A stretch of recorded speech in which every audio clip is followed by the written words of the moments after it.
మీ పిల్లల డాక్టర్ కల డబ్బు వల్ల ఆగిపోవద్దు. కేవలం 18 లక్షల నుంచి ఎంబీబీఎస్ విదేశాల్లో. శ్రీ గురుభ్యో నమః. శ్రీ మహాగణాధిపతయే నమః. వృశ్చిక రాశి. ఈ ఆషాఢ మాసంలో ఈ వృశ్చిక రాశి వారికి కొన్ని ఇబ్బందులు ఏర్పడేటువంటి ఒక అవకాశం ఉంది. కానీ కార్యక్రమాలు మాత్రం దిగ్విజయంగా నెరవేరుతాయి. కొన్ని జాగ్రత్తలు తీసుకోవడం చాలా అవసరం.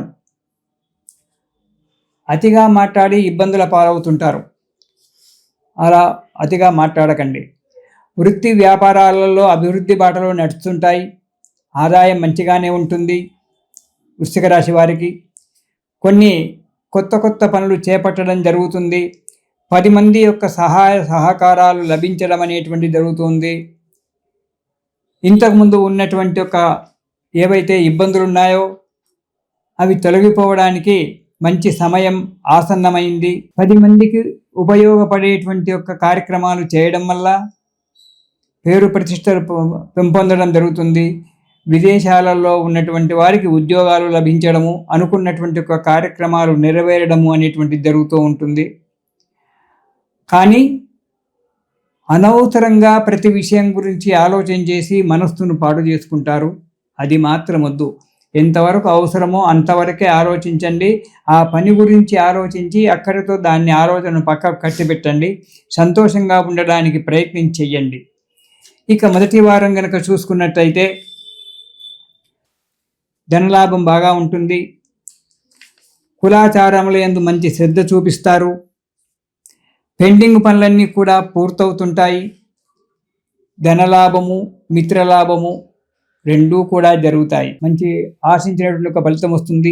మంచి మిత్రులు లభిస్తుంటారు మీకు. మీరు చేసేటువంటి ఒక వృత్తి వ్యాపారాల్లో వారితో ముందుగా కొద్దిగా జాగ్రత్తగా ఉండి వారి యొక్క మనోగతము తెలిసిన తర్వాత మీరు వారితో ఫ్రీగా మూమెంట్ కావచ్చు, కార్యక్రమాలు చేసుకోవచ్చు. ఇక రెండవ వారం కనుక చూసుకున్నట్టయితే నూతన గృహం కొనుక్కోవడం కానీ కట్టుకోవడానికి కానీ ప్రయత్నం చేయడం అనేటువంటి జరుగుతుంది. సరే, కొన్ని ఇబ్బందులు ఏర్పడుతుంటాయి. ఆ ఇబ్బందులు ఏర్పడినప్పటికీ తొందరగానే సమసిపోతాయి. ఈ ఇబ్బందులు తొలగిపోవచ్చు, కానీ బంధువుల వలన ఇబ్బందులు వస్తాయి. దాని విషయంలో చాలా జాగ్రత్తగా ఉండండి. బంధువులు ఎవరని చెప్పలేము. కొంతమంది బంధువుల వల్ల మీకు లేనిపోని ఇబ్బందులు తెచ్చిపెట్టి వారు ఆనందపడుతుంటారు. కాబట్టి జాగ్రత్త. అనాలోచితమైనటువంటి యొక్క పనులు ఏవి కూడా చెయ్యకండి. ప్రతి పని కూడా ఆలోచించి మాట్లాడండి. ఆలోచించి అడుగు ముందుకెయ్యండి.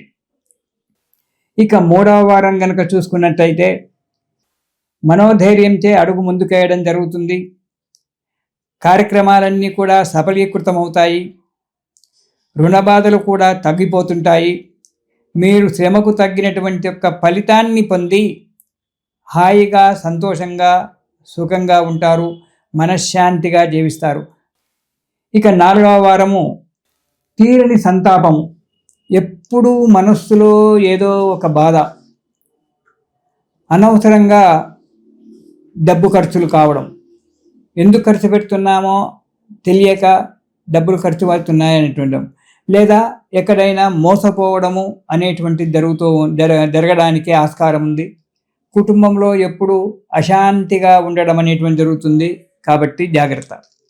కానీ కొన్ని చిన్న విషయాలు అనుకోకుండా మధ్యన వస్తుంటాయి. కాబట్టి దాని గురించి మీరు ప్రతిరోజు కూడా ఆదిత్య హృదయము అనేటువంటి ఒక దాని స్తోత్రాన్ని ప్రతిరోజు పారాయణం చేసినట్టయితే మీకు ఆ సూర్యనారాయణ మూర్తి వల్ల సమస్తమైనటువంటి ఒక కష్టాలు తొలగిపోయి సుఖంగా, సంతోషంగా ఉంటారు. ఈ ఆదిత్య హృదయం ప్రతిరోజు పారాయణం చేయడం అలవాటు చేసుకోండి. ఆ స్వామి యొక్క దయ వల్ల సుఖంగా, సంతోషంగా ఉంటారు. ఇది విష్ణుమూర్తికి శయనేకాదశి అని చెప్పి అంటారు. అంటే దక్షిణాయనం ప్రారంభం కాగానే ఈ రోజు నుంచే దక్షిణాయనం ప్రారంభం అవుతూ ఉంది. మనకు సూర్యుడు కర్కాటక రాశిలో వస్తున్నారు. కర్కాటక సంక్రమణం అంటారు. ఈ రోజు నుంచే దక్షిణాయనం. అంటే ఈరోజు 18వ తారీఖు నుంచే మనకు ఈ రోజు నుంచే దక్షిణాయనం ప్రారంభమవుతుంది. ఈ దక్షిణాయనం ప్రారంభమైనటువంటి యొక్క మొదటి ఏకాదశి ఏదైతే ఉంటుందో సామాన్యంగా. అది శయనే ఏకాదశి. ఎప్పుడైతే దక్షిణాయనం ప్రారంభమవుతుందో అప్పుడు విష్ణుమూర్తి నిద్రపోతుంటాడు, పడుకుంటాడు. ఆయన పడుకుంటే ప్రపంచం నడుస్తుందా? అదేం కాదు, యోగ నిద్రలో ఉంటాడు. ఆ యోగ నిద్ర 4 గంటలు పడుకుంటాడు మహానుభావుడు. కార్తీక శుద్ధ ఏకాదశికి ఉత్థానేకాదశి అని పేరు. ఆ రోజు మేల్కొంటాడు. మార్గశిర మాసంలో వచ్చబడేటువంటి ఒక వైకుంఠ ఏకాదశి నాడు మనకు ఉత్తర ద్వారం నుంచి స్వామివారు దర్శనమిస్తారు. లేవగానే ఎంబడి దర్శనమివ్వడు స్వామివారు కార్తీక మాసంలో. ఆ ఉత్థానేకాదశి పక్క మించి లేస్తాడు. లేచి శుభ్రం కావాలి, ఫ్రెష్ అయిపోయి అప్పుడు వచ్చి మనకు మార్గశిర శుద్ధ ఏకాదశో లేకుంటే ఎప్పుడో ఆ వైకుంఠ ఏకాదశి ఎప్పుడు వస్తుందో ఆ వైకుంఠ ఏకాదశి నాడు స్వామివారు మనకు ఉత్తర ద్వారం గుండా దర్శనమిస్తాడు. ఈ చాతుర్మాస్యాలు ప్రారంభమైనప్పటి నుంచి ఈ తొలి ఏకాదశి నాటి నుంచి విష్ణు పూజ చేసుకోవడం చాలా మంచిది. దేవతలంతా కూడా నిద్రపోతూ ఉంటారు. పూర్వకాలంలో అయితే ఈ దక్షిణాయనంలో ఏ కార్యక్రమాలు చేసేటువంటి వారు కాదు, చాలా మటుకు తప్పని పరిస్థితుల్లోనే చేసేవారు, భగవంతుడు నిద్రపోయినాడని చెప్పి. అయితే ఈ దక్షిణాయనంలో మనము రేపు తొలి ఏకాదశి నుంచి విష్ణుమూర్తి యొక్క ఆరాధన చేసుకోవడం చాలా మంచిది. స్వామివారికి తొలి ఏకాదశి నాడు పొద్దున్నే తలంటి స్నానం చేసుకొని విష్ణుమూర్తి యొక్క విగ్రహాన్ని పూజ చేసుకొని స్వామివారికి ఈ ఒక రోజులు మీకు 4 నెలలు వీలు కాకపోతే ఒక్క నెల రోజులు కూడా వీలు కాకపోతే ఒక్కరోజు ఒక వారము ఆ స్వామివారికి అష్టోత్తర నామాలు చెప్తూ తులసీ దళాల చేత పూజ చేయండి. ఎప్పుడైతే మనం స్వామివారు సేవించినారో తులసీ దళాల చేత గనక మనం స్వామివారికి విష్ణుమూర్తికి గనక మనం సేవ చేసుకున్నట్టయితే కార్యక్రమాలన్నీ కూడా మనకు నెరవేరుతాయి. ఇది మనము ఆషాఢ శుద్ధ ఏకాదశి నుంచి మనకు చాతుర్మాస్యాలు ప్రారంభమవుతాయి. ఆ తర్వాత పౌర్ణిమ రోజు గురు పౌర్ణిమ అనేటువంటిది వస్తుంది.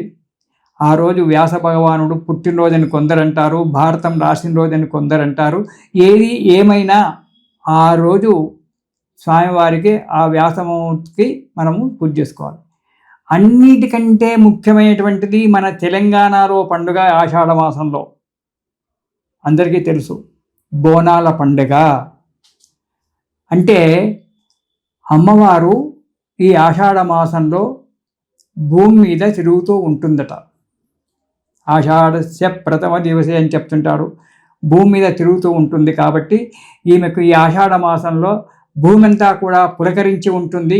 కాబట్టి ఆషాఢ మాసంలో అమ్మవారికి బోనము అంటే నైవేద్యం పెట్టడం అనేటువంటిది జరగాలి.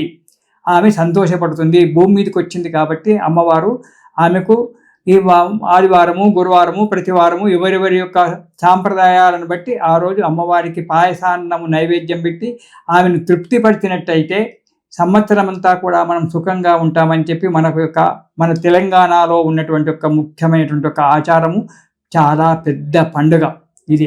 అమ్మవారి యొక్క పండుగ మన తెలంగాణ రాష్ట్రంలో.